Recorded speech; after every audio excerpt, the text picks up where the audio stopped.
Hello and welcome back to another session, still on the case of our missing child.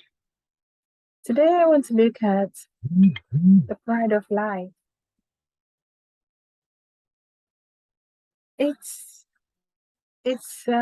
really painful to know that there are lots of folks who live as if they're going to be here on this earth forever, like they're never going to die, and everything they do and say indicate that they are invincible.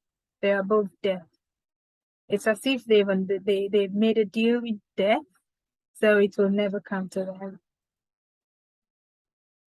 In the Bible, Mark chapter 8, verse 36 says, "What shall it profit a man if he gains the whole world and suffers the loss of his soul?"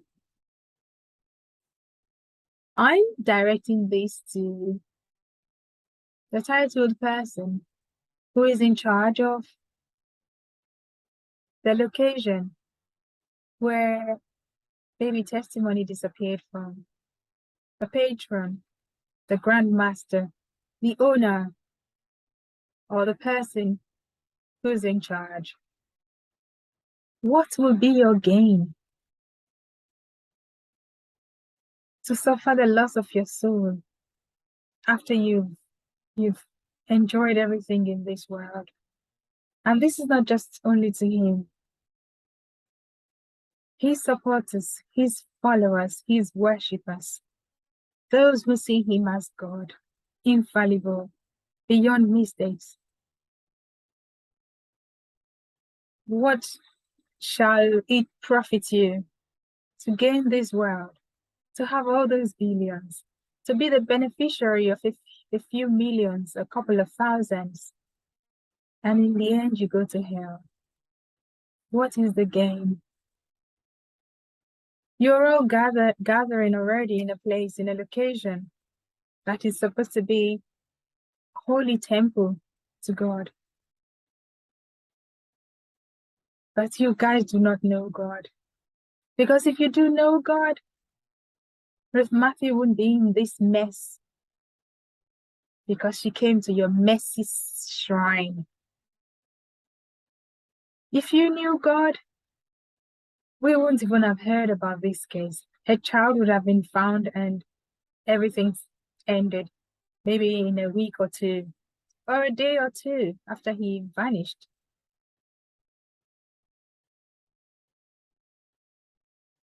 I do not understand why people who claim to know God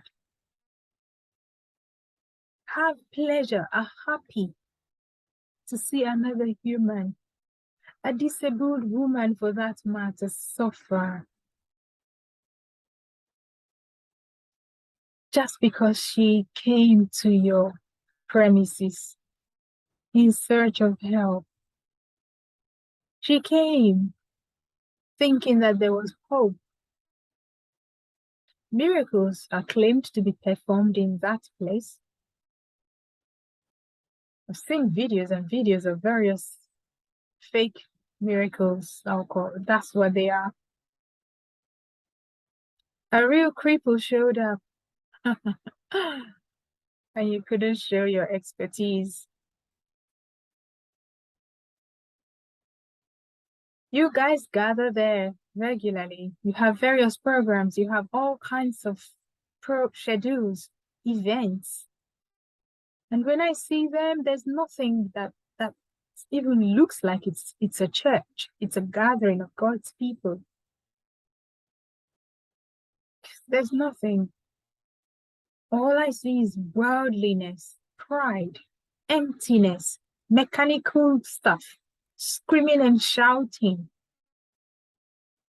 You're telling people about their past, things that have happened months, weeks ago. What's in their fridge, their bedroom, their neighbors, the color of their car, the bank details.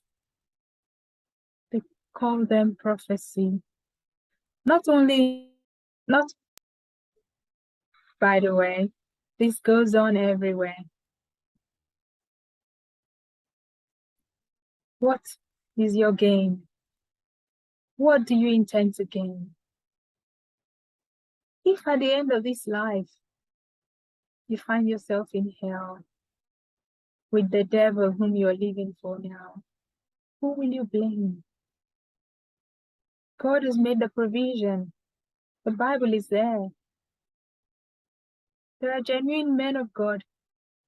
There are good people serving God. You can find them. If you genuinely want to seek God, you will see God for yourself.